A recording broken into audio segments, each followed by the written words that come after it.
Fala, senhores, olha só, a gente está tratando aqui das aulas da matéria de direito penal e falando ainda da parte geral aqui do direito penal, nós iniciaremos e estudaremos agora nesse módulo, nessa aula, sobre a aplicação da pena.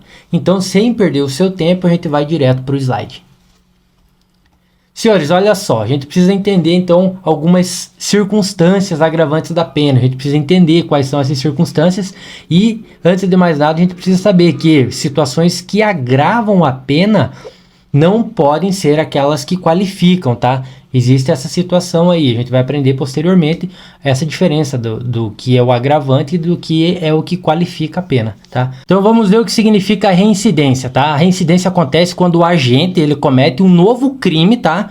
Um segundo crime, depois que houve o trânsito em julgado, né? Lá daquele primeiro crime dele, tá? E isso tanto faz se o crime for cometido aqui no próprio país ou no estrangeiro, tá? Desde que haja o trânsito julgado do crime, lá do crime 1, se houver um crime 2 dentro de um lapso temporal de 5 anos, então ele será considerado reincidente, tá bom?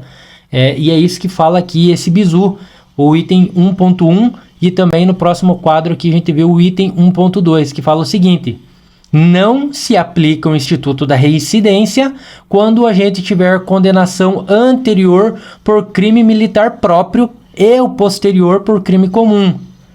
Porém, será reincidente sim se tiver condenação anterior por crime comum e posterior por crime militar próprio, tá? Então, volta a câmera aqui para mim. Olha só, aqui nessa parte do conteúdo a gente precisa entender basicamente o que significa reincidência, que é quando o indivíduo comete um crime e ele recebe, né, uma sentença condenatória, ou seja, ao trânsito julgado naquele crime 1 e dentro do lapso temporal de 5 anos ele comete novo crime, tá? Então aconteceu isso, considera-se sim reincidência, salvo essa situação que está trazida aqui nesse bizu que eu acabei de falar para os senhores, do item 1.2, aqui dentro desse quadro, né, do slide que eu mostrei, que fala que não será considerado então reincidente se aquele primeiro crime que o indivíduo cometeu for militar, um crime militar próprio, e o segundo for um crime que está tipificado lá no Código Penal Comum, tá? Tenho em mente esse conteúdo agora, porque daqui a pouquinho, nos próximos slides, nós vamos aprender realmente o que significa esse crime militar próprio e o impróprio também, tá? Então agora volta lá para o slide e vamos analisar o próximo quadro, que fala que sobre a aplicação da pena, que é o que a gente está falando, né? Que vai agravar a pena se o agente tiver cometido o crime por motivo fútil ou torpe, se ele cometeu o crime para facilitar ou assegurar a execução, a ocultação, a impunidade ou a vantagem de outro crime. Também vai agravar a pena se o agente tiver cometido o crime sob traição, emboscada, mediante dissimulação ou outro recurso que dificultou ou tornou impossível a defesa do ofendido, tá? Além disso, também vai agravar a pena se o indivíduo cometeu o crime com emprego de veneno, de fogo, de explosivo, de tortura ou outro meio insidioso ou cruel, tá?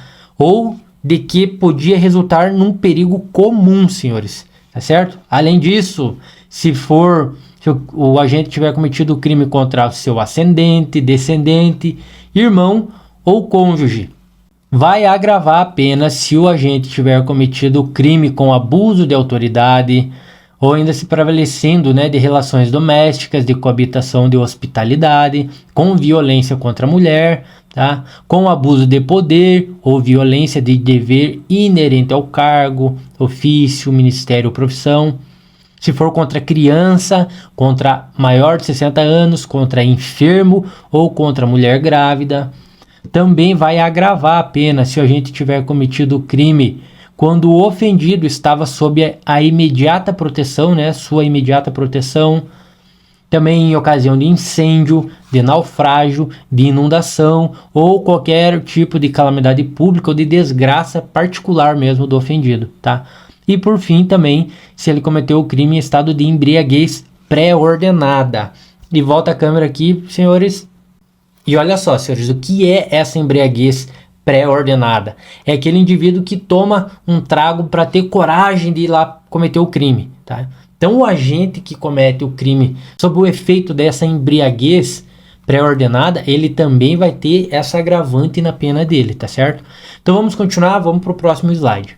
Olha só, esse slide aqui nos ensina que existem alguns crimes que eles são definidos como qualificados, tá, senhores?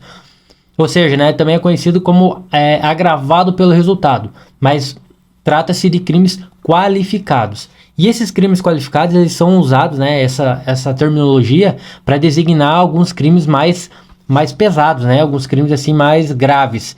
E o artigo 62 do CP nos fala o seguinte: que a pena será ainda agravada em relação ao agente que promove ou organiza a cooperação no crime, ou ainda dirige a atividade dos demais agentes, coage ou induz outrem à execução do crime, tá? Ou ainda aquele que instiga ou determina que outro cometa o crime. E também aquele que executa ou participa do crime quando ele é mediante paga ou promessa de recompensa. Tá certo? Veja o próximo slide. Senhores, esse daqui é um bizu importante, a gente já aprendeu, mas é importante sempre revisitar essa informação. A gente precisa saber qual é a diferença do crime e qual é a diferença da contravenção. O crime a gente sabe que é aquele delito que tem a pena mínima superior a 2 anos. E que nesse caso, ela é apenada, né, com reclusão ou detenção. E diferente disso é a contravenção, né, que é aquele delito cuja pena máxima não excede 2 anos. Para ele se aplica a prisão simples e a multa, tá? E ou multa, tá bom, senhores? Tá certo? Então vamos ali para o próximo slide. Senhores, veja esse exemplo que a gente trouxe aqui para vocês. Imagine que dentro desse lapso temporal aqui que está representado no quadro, existe um fato criminoso, tá? Existe a denúncia e depois existe a sentença condenatória. Imagine que transcorre depois da sentença condenatória 5 anos e depois disso o indivíduo acaba cometendo um fato novo, não é? Um crime novo. Perceba aqui nessa arte que o fato novo foi depois de transcorridos 5 anos da sentença condenatória. Tá? E nesse caso aqui, então, o indivíduo ele passa de novo a ser considerado como um réu primário, tá bom? Se esse novo crime acontecer 5 anos depois do trânsito julgado lá do primeiro crime, tá bom? Nesse caso, então, ele não é considerado reincidente, tá certo? Veja o próximo quadro agora, o exemplo 2, como muda a história. Imagine que acontece um fato criminoso, é feita a denúncia e existe a sentença penal condenatória sobre aquele crime. E olha só, nesse caso aqui, dentro desse lapso temporal de 5 anos, acontece um crime novo. O indivíduo comete um novo crime. Senhores, nesse caso aqui, o indivíduo é considerado reincidente, tá bom? Essa é a diferença que vocês têm que ter em mente sobre quando é reincidente e quando não é reincidente, tá bom? Veja o próximo quadro. Esse bizu aqui é importante, tá? A gente vai aprender que quando o indivíduo, óbvio, sempre falando do lapso temporal de 5 anos, tá? Entre a sentença penal condenatória do primeiro crime e até o cometimento do segundo crime, tá? Veja só, se dentro desse lapso de 5 anos o indivíduo então cometeu um crime, dentro do lapso de 5 anos ele comete outro crime, ele é reincidente, beleza? A gente já aprendeu isso.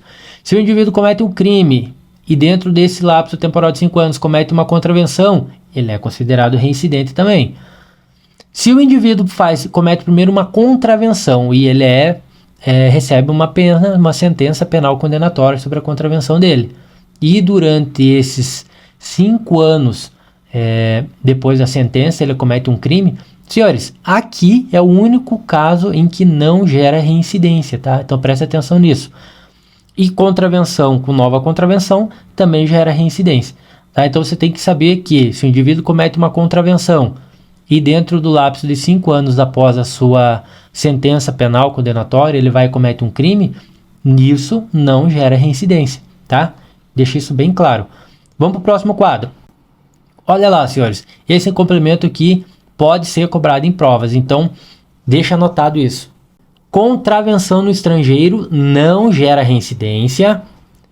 Outra coisa, a sentença estrangeira lá para o cometimento de um crime não precisa ser homologada pelo STJ para gerar reincidência aqui no Brasil, tá? porque os efeitos da reincidência eles são automáticos aqui do país, tá? Então não precisa ter essa homologação do STJ, fica ligado nisso. E terceira informação importante é que, conforme o entendimento doutrinário, senhores, a pena de multa gera sim reincidência, tá bom? E esse é um conhecimento doutrinário.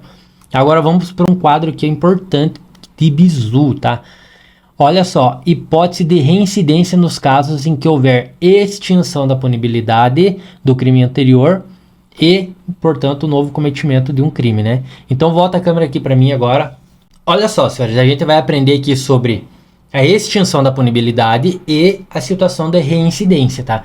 Extinção da punibilidade a gente já trabalhou em outras aulas, a gente já entendeu sobre esse instituto jurídico e agora a gente vai falar sobre esse conhecimento junto com a reincidência. E se estamos falando de reincidência, significa que pelo menos 2 crimes já aconteceram, né? 2 fatos, 2 delitos já aconteceram. Então veja só como que acontece essa união dessas duas informações. Se o indivíduo cometeu um crime, beleza, dentro do transitou em julgado, dentro desse lapso de 5 anos, ele comete um segundo crime. Mas, por algum motivo, existe a extinção da punibilidade, tá? No primeiro fato, no primeiro crime. Aí o segundo, continua sendo considerado reincidência ou não? Como é que fica a situação? E a resposta é simples, tá? Porque o que interessa nessa situação é se a extinção da punibilidade do primeiro fato acontecer antes da sentença penal condenatória do segundo fato, então, quando acontecer a sentença penal condenatória do segundo fato, ele não será mais reincidência, porque já não existe mais o primeiro fato delituoso, entende? E é assim que acontece. Agora, se essa extinção da punibilidade do primeiro ato acontece depois de já ter acontecido a sentença penal condenatória do segundo ato e que é aquela sentença que julgou reincidência, inclusive, né? Que entendeu ser reincidência do primeiro, aí, óbvio, pensar que se foi depois do trânsito julgado segundo, aí não tem como tirar essa conduta de reincidência, entendeu? Então, o X da questão mora se a extinção dessa punibilidade do primeiro ato acontecer antes ou depois da sentença penal condenatória do segundo ato, tá? Tranquilo, né? Espero que tenham entendido e a questão é fácil. E olha só, senhores, agora a gente vai aprender o bizu do bizu dessa informação, né? A gente já aprendeu como que acontece se a extinção da punibilidade do primeiro ato for antes da sentença condenatória do segundo ato, não gera reincidência. Se for depois da sentença condenatória do segundo ato, o segundo ato vai ser reincidência, considerado reincidência. Beleza, né? Mas se para essa extinção da punibilidade se aplicar anistia, abolício crimes ou perdão judicial, se por algum desses 3 motivos aqui, aquela primeira conduta for beneficiada pela extinção da punibilidade, então esse segundo ato ele já não vai ser mais considerado reincidência. E se não vai ser considerado mais reincidência, a pena já não vai ter aquele aumento, tá? Basicamente esse é o conteúdo. Espero que não tenha ficado dúvida. Se ficou, volta, assista o vídeo de novo, mas é bem tranquilo essa parte e ela é muito importante, tá bom? Vamos para o próximo slide. Olha lá, senhores. O STJ já admitiu que a prova de reincidência é feita através de certidão cartorária e de certidão emitida pelo Instituto Nacional de Identificação. Outra coisa, sursis penal, senhores, é o nome que se dá para a suspensão condicional da pena. Ou seja, é um benefício, né, que é dado pelo juiz ao autor ali do delito, a depender de vários requisitos objetivos e subjetivos do indivíduo, tá? E esse é um benefício que vai garantir para o indivíduo que, em vez de ele cumprir uma pena privativa de liberdade, ele vai acabar cumprindo uma pena restritiva de direito, tá? E aí por um período determinado, obviamente. Vamos para o próximo slide. Veja que ensina o artigo 64, inciso 2 do CP, tá? E ali ele fala sobre os crimes militares próprios e os crimes políticos, tá? E nesse primeiro momento a gente vai analisar os crimes militares próprios, tá? Só que para entender o que é um crime militar próprio, você precisa desse quadro aqui embaixo que vai nos explicar com mais facilidade qual é a diferença do crime militar próprio e do impróprio, para você não ser pego de surpresa na prova, tá? Veja só, o crime militar próprio, senhores, é aquele que está definido somente lá no Código Penal Militar, ok? Ou ele pode até aparecer lá no Código Penal Comum, só que ele vai estar escrito, ele vai estar determinado de uma maneira diferente, tá? Pelo menos a maneira com que vai estar escrito vai ser diferente, tá? E isso é considerado crime militar próprio. E diferente disso é aquele crime militar impróprio. E o crime militar impróprio, portanto, é aquele que está escrito, definido exatamente igual, tanto no Código Penal Militar quanto no próprio Código Penal Comum. Tá? Vamos para o próximo slide. Olha só, aqui a gente tem duas informações importantes, tá? Primeira que a gente precisa saber é que se o agente ele tem condenação, então, por crime militar próprio, a gente já aprendeu o que significa isso, né? E dentro desse prazo, desse lapso de 5 anos depois da sentença penal condenatória ali pelo crime militar próprio cometido, o indivíduo comete uma nova conduta delitiva, só que definida lá pelo Código Penal Comum, tá? Mesmo assim, então, como a gente acabou de ver, ele não será considerado reincidente, tá? No máximo, isso vai ser utilizado como maus antecedentes para o indivíduo, tá certo? E a segunda informação que a gente precisa saber é o seguinte: se o primeiro crime é militar próprio e o segundo crime também é militar próprio, senhores, óbvio que nesse caso vai ser aplicado sim a reincidência, tá certo? Vamos continuar. Olha lá, precisamos entender agora, esse é um conhecimento base, né? Mas a gente precisa saber qual é a diferença desses maus antecedentes para a reincidência. E olha só, isso daqui ele se refere com o Código do Processo Penal, lá na parte que fala da dosimetria da pena. Por quê, senhores? Veja bem, os maus antecedentes, eles são aplicados na primeira fase da aplicação da pena, tá? E ela é considerada uma circunstância judicial. E isso é diferente da reincidência, porque a reincidência ela é utilizada lá na segunda fase da aplicação da pena, tá? Ela é utilizada como um caso de agravante, tá bom? Por fim, o que a gente precisa saber aqui, tá nesse próximo bizu, é que a pena ela é dividida em 3 fases. A gente já aprendeu isso na aula lá do direito processual penal, mas a gente relembra aqui. A primeira fase, então, ocorre essa fixação da pena base. A segunda fase é a aplicação das situações atenuantes e agravantes da pena. E a terceira fase é a aplicação das condições de diminuição e de aumento da pena. Tá certo? Vamos continuar. Olha lá, o que fala a súmula 241 do STJ e é importantíssimo, tá? Ela afirma que essa reincidência penal não pode ser considerada como circunstância agravante e, simultaneamente, como circunstância judicial. Ou seja, está falando ali da primeira fase, né? Então veja só, vamos continuar essa análise aqui através desse próximo exemplo que a gente trouxe aqui, ó. Imagine que dentro desse lapso temporal aqui o indivíduo cometeu o primeiro crime, que é um furto, cometeu o segundo crime, que é um roubo. Aí ele é denunciado, tem todo o trâmite ali do processo penal, mas acontece o trânsito em julgado ali dos 2 crimes, tá? Então definiu o marco ali temporal. E, portanto, a partir daí vai começar a correr 5 anos, né? Dentro desses 5 anos, o indivíduo vai cometer um crime 3, que é um crime de homicídio. Veja só como é que fica. Nesse caso aqui, o juiz pode usar, então, uma das condutas anteriores para maus antecedentes e a outra como reincidência, tá? Lá na hora que ele for fazer a sentença penal condenatória do crime 3, aqui do exemplo, tá certo? Ou seja, o juiz pegaria ali, por exemplo, o crime de furto como maus antecedentes e o crime de roubo como reincidência. E isso aumentaria a pena lá no final, né, do crime de homicídio, quando houver o trânsito julgado. Tá bom? Vamos continuar. Olha lá, então se a gente aprendeu sobre os crimes militares, conforme está descrito lá no artigo 64, inciso 2º do CP, agora a gente vai falar sobre os crimes políticos. E os crimes políticos, o artigo 2º fala o seguinte: quando o fato estiver também previsto no Código Penal, no Código Penal Militar ou em leis especiais, levar-se em conta para a aplicação desta lei a motivação e os objetivos do agente e a lesão real ou potencial dos bens jurídicos mencionados no artigo anterior. Tá? Então, volta a câmera aqui para mim um pouquinho. E olha só, senhores.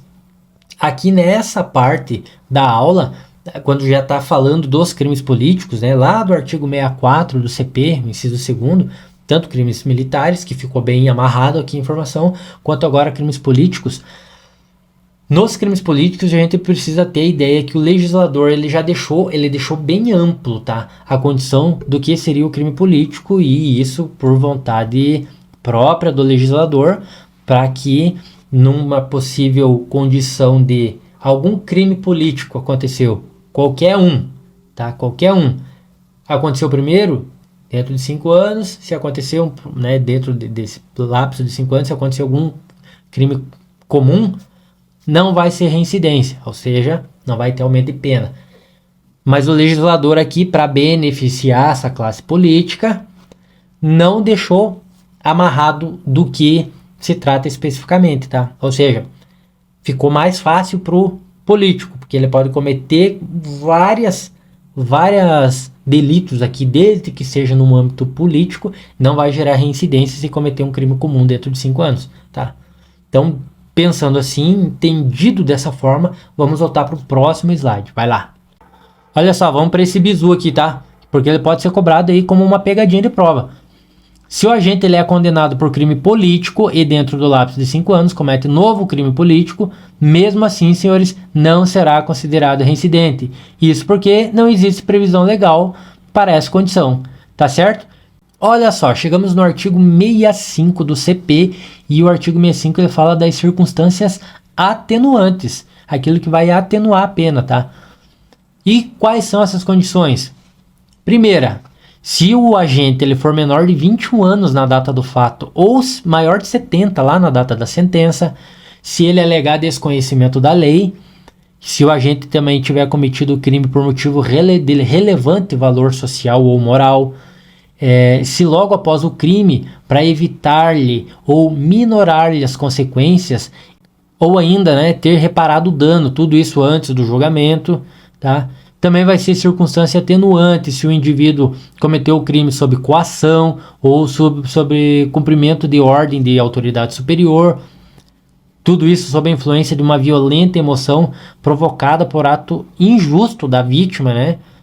Também será atenuante se o indivíduo confessar espontaneamente a autoria do crime e se ele tiver cometido esse crime por influência de multidão em tumulto. E olha lá, senhores, além de tudo isso, também se ele tiver cometido o crime por razão de circunstância relevante, tá certo? A gente precisa entender agora esse bizu e olha para você nunca mais confundir, tá? A gente já entendeu que existe as 3 fases da aplicação da pena. A primeira delas é a aplicação da pena base, e a segunda fase, vem o número 2, significa que são 2 letras iguais, é isso que você tem que ter em mente. A de atenuante e A de agravante, tá certo, senhores? Então, quando falar de atenuante ou agravante, a gente tem que saber que se são 2 letras iguais, é porque é na segunda fase da aplicação da pena, da dosimetria, tá bom? E a terceira fase, portanto, são aquelas letras diferentes. Então, quando o caso falar de diminuição ou de aumento, lembre que diminuição e aumento é na terceira fase da aplicação da pena, tá? E atenuante e agravante, segunda fase da aplicação da pena. Tá ok? Vamos continuar. Olha essa outra informação importante, tá? É saber que essas circunstâncias atenuantes, elas não se encontram apenas no Código Penal, mas também nas legislações extravagantes, né? E essas legislações extravagantes são aquelas leis especiais, né? A gente pode dar como exemplo aqui a Lei Maria da Penha, a Lei dos Crimes Hediondos, a própria Lei de Drogas, né? Enfim, elas são consideradas as leis extravagantes. Veja o próximo slide. O parágrafo único do artigo 68 do CP ainda nos ensina algo bastante relevante, tá? Que se o caso concreto, senhores, tiver mais de uma situação de aumento e mais de uma situação de diminuição da pena, nesse caso pode o juiz limitar-se, tá, a um só caso de aumento ou de diminuição, tá? E por óbvio, aquela que mais aumente ou, né, se for o caso de diminuição, aquela que mais diminua a pena, tá certo? Volta a câmera aqui para mim. Olha só, então a gente está falando aqui de situação de aumento, situação de diminuição, terceira fase, certo? A gente está falando de atenuante, de agravante, segunda fase da aplicação da pena, certo? Tranquilo. Agora a gente vai precisar entender o seguinte: aumenta em quanto? Diminui de quanto? Atenua, agrava em quanto? Quanto? Qual que é quantos anos, em qual fração de tempo? Então, sobre esse assunto agora, a gente vai ver o próximo slide, tá? Veja lá.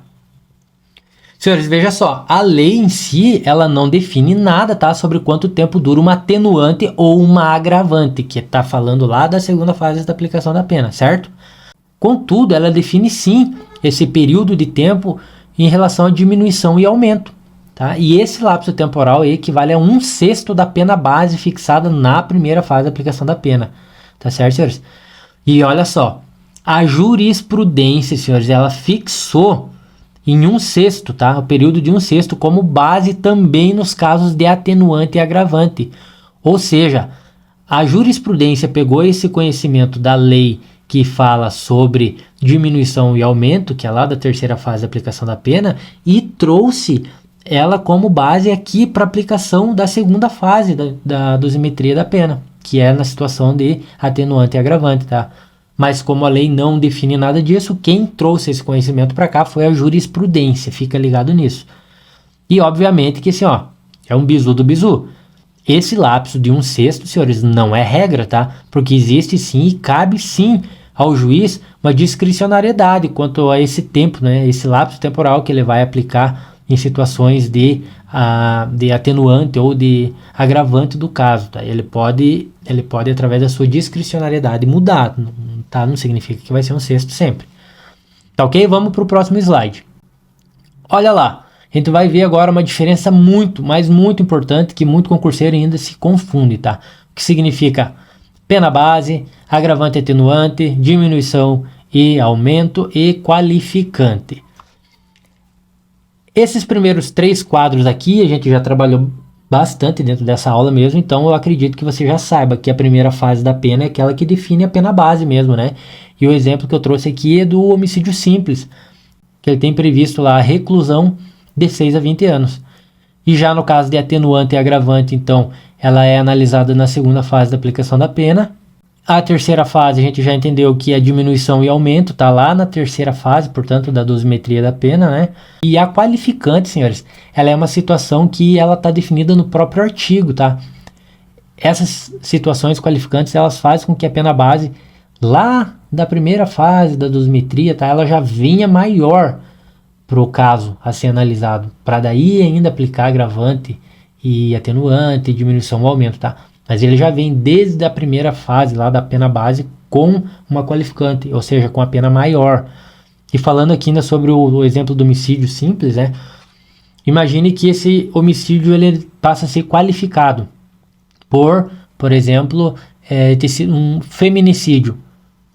É uma qualificante, então ele já vem lá da primeira fase da aplicação da pena com uma reclusão maior, tá certo? Então, feito isso, vamos para o próximo quadro. Então, olha, umas possíveis perguntas aí para serem utilizadas como pegadinha de prova, tá? A primeira delas é o seguinte: as agravantes, elas sempre agravam a pena? Senhores, óbvio, né? Em regra, sim.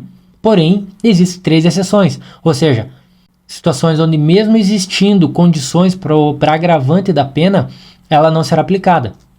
E olha a primeira delas aqui, quando a própria circunstância ela já constitui ou ainda qualifica o crime. E veja aqui, ó, caso a agravante, por exemplo, do motivo torpe esteja prevista no caso, ela não vai agravar a pena, tá? Porque ela também é definida como uma qualificante. Então essa é uma condição que mesmo existindo situação agravante, ela vai deixar de ser aplicada na pena. Qual que é a segunda? Quando a pena base, senhores, fixada pelo juiz, já estiver no máximo. Então, se já está no máximo, não tem como agravar mais, tá? E a terceira é quando existir, no caso, situações atenuantes que preponderam, ou seja, que sobrepõem, que são mais relevantes ao caso do que a própria agravante, tá? E se essa situação prepondera, o que é levado em consideração, né? Para análise dessa preponderância da atenuante? Os motivos determinantes do crime, a personalidade do agente, se há reincidência ou não. Então, se houver essa análise aqui, dentro de um olhar de atenuante do caso, tá? E essas condições aqui forem mais fortes, tá? Elas preponderarem em relação à situação da agravante. Então, senhores, mesmo existindo possibilidade de ser agravada a pena, ela não será, tá? Porque a atenuante é que vai preponderar. Tá bom? Vamos para o próximo quadro. Segunda pergunta é exatamente o contrário dessa primeira que a gente fez. As atenuantes, elas sempre atenuam a pena? Senhores, mesma coisa, regra é que sim, porém existem 3 exceções. Ou seja, não será aplicada atenuante quando não atenuam a pena as circunstâncias que constituem ou privilegiam o crime. Aqui a gente vai falar do privilégio, é um outro instituto jurídico que a gente já aprendeu sobre isso, tá? E, continuando falando do artigo 121, lá no parágrafo 1º, que é um caso de diminuição de pena, né? Se o agente comete o crime impelido por motivo de relevante valor social ou moral, ou ainda sob domínio de violenta emoção, logo em seguida da injusta provocação da vítima. Nesse caso aqui, o juiz pode reduzir a pena de 1/6 a 1/3, tá? Então, mesmo tendo situação atenuante, nesse caso aqui, não vai ser aplicado, obviamente, porque o privilégio é mais benéfico para o indivíduo, tá? Então vai ser privilegiado o crime e não apenas receber a atenuante, tá certo? A segunda condição, que não atenua a pena quando a pena base já for fixada no mínimo pelo juiz, óbvio, e a mesma situação da preponderância só que agora falando das condições agravantes, tá? Então, se analisar os motivos determinantes do crime, a personalidade do agente, a reincidência e observar que mesmo havendo situação atenuante, não vale a pena aplicar porque essas condições agravantes preponderam, são mais fortes, né? Então, obviamente, não será aplicado a situação atenuante mesmo que ela exista no caso, tá? Vamos para o próximo slide. Então, olha só, senhores, a cereja do bolo aqui para a gente fechar o conhecimento do artigo 67, né, que a gente já falou, que é sobre a preponderância, né? E quando a gente está falando da preponderância, então a gente está falando sobre a análise a ser feita sobre os motivos, né, que determinaram o crime, sobre a personalidade do agente e sobre a reincidência dele, né? E percebam, senhores, aqui no próximo slide já nos ensina que essas situações aqui, elas são fatores subjetivos, tá? Porque elas dizem respeito à característica do pessoal mesmo do indivíduo, tá? Então, dessa forma, a partir de agora a gente vai ver algumas situações que sempre vão preponderar em qualquer circunstância. E olha só a primeira qual é. Se o agente tiver menos de 21 anos na data do fato, ou ainda se tiver mais de 70 lá na data da sentença, e também os casos de agravante por reincidência, tá? Reincidência também é um requisito subjetivo que é bastante considerado ali no momento da fazer análise dessas preponderâncias, tá? Dos motivos determinantes, da personalidade e da reincidência, tá certo? E terceira situação aqui, que é um bizu, tá? Caso de agravante ou atenuante subjetiva, superam sempre, tá, senhores, os casos de agravante ou atenuante objetiva, tá? Então, volta a câmera aqui para mim um pouquinho. E olha só, quando a gente está falando de subjetividade, a gente está falando do indivíduo, do sujeito. E quando a gente está falando de situações objetivas, a gente está falando do próprio objeto, do ato, enfim, tá? Então, o que a gente precisa saber? Que entre o sujeito, o subjetivo, análise subjetiva e análise objetiva, nessas situações de atenuante e agravante, tudo que for relacionado ao indivíduo, ao sujeito, ao subjetivo, ele será mais forte do que as condições do objeto, tá? Simples assim. Agora volta lá para o slide. Olha lá que bizuzaço, hein, senhores? Veja só o que a maioria doutrinária afirma, né? Que sobre essa preponderância da minoridade relativa, ou seja, ter o indivíduo 21 anos, menos de 21 anos, né, na data do fato. A doutrina, ela fala que essa preponderância é superior a todas as demais, tá? E também que atenuante e agravante, quando forem subjetivas, elas se equivalem, tá? Porém, olha só, se houver uma atenuante ou agravante subjetiva e a outra atenuante ou agravante for objetiva, lembrar que os casos subjetivos sempre vão preponderar em relação a objetivos, tá? Foi o que eu acabei de falar anteriormente, tá certo? Vamos continuar que a gente está finalizando essa aula. Olha lá esse quadro comparativo, tá? Lembrando que esse exemplo abaixo aqui é o que a doutrina e o próprio STF entendem, tá? Sobre as circunstâncias agravantes nos casos dos crimes dolosos e culposos. Senhores, veja só, na situação atenuante, elas incidem tanto nos crimes dolosos quanto nos culposos, tá? Se for para atenuar a pena, tanto faz se for o crime culposo ou doloso. Se for para atenuar a pena, tanto a doutrina quanto a STF entendem que aplica-se ao caso. Agora, se for situações agravantes, nesse caso, ela vai incidir só, em regra, tá? Somente aos crimes dolosos, tá bom? Salvo quando houver reincidência, tá? O indivíduo ele é reincidente naquela situação ali, aí mesmo que essa situação seja culposa, aí também vai aplicar essa condição de agravante para o indivíduo, tá bom? E no próximo slide a gente vai lembrar o seguinte, que de modo geral, senhores, sempre o que for benéfico para o agente será utilizado no caso concreto, sim. Tá? No caso acima aqui ficou evidente que, independentemente, né, se o crime for cometido com culpa ou dolo, se houver possibilidade de atenuar, ela vai ser aplicada no caso sim. Tá? E porém, quando tratar-se aí de situação de circunstância agravante, aí muda o jogo, tá? Aí é só nos casos dolosos ou se for o cara for reincidente naquele crime mesmo, que seja culposo, aí também se aplica no caso. Se não, em regra, tanto a STF quanto jurisprudência, quanto doutrina, tá? Entendem que agravante é só em caso doloso. Então volta a câmera aqui para mim. Senhores, essa aula ficou um pouco mais densa, um pouco longa, mas precisava ser assim, precisava ter colocado todo esse conteúdo numa aula só, tá? Mas ela fica por aqui e depois a gente retorna continuando aqui a parte geral ainda do direito penal, tá certo? Para não perder o costume, já na sequência aqui da aula tem as questões para você treinar o conhecimento que você adquiriu aqui dessa aula, tá certo? Valeu, abraço!